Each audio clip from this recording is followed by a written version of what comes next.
ગંદો એટલે ખાલી પ્લાસ્ટિક કચરો નાખવાથી નહીં, ગમે ત્યાં થૂકવાથી, ગમે ત્યાં આપણો કચરો જે રસોડાનો કચરો નાખવાથી, મોટા મોટા ઉદ્યોગો પેલા ભૂંગળામાંથી ધુમાડા કાઢે છે, આ બધું જ પ્રદૂષણ ફેલાવે છે. આનાથી શું થાય છે?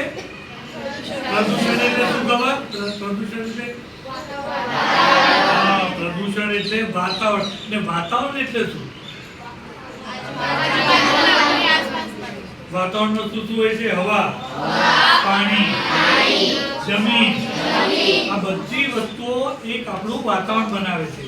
હવે આ જો વસ્તુ જો ગંદી હોય તો અગવડ કોને પડવાની છે?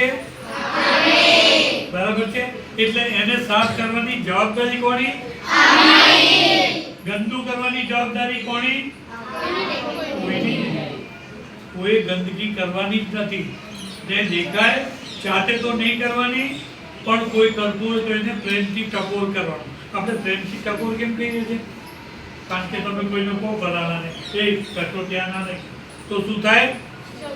ઝઘડો થાય. એટલે પ્રેમથી કહેવાનું કે ભાઈ આવું નહીં કરવાનું. શું આપણો દેશ કચરા પેટી છે? શું આપણો દેશ જે છે તે થૂકદાની છે? તો પછી દેશને આપણો આટલો બધો પ્રેમ કરતા હોઈએ તો એમાં કચરો ના થવા દઈએ અને ગંદકી ના કરીએ.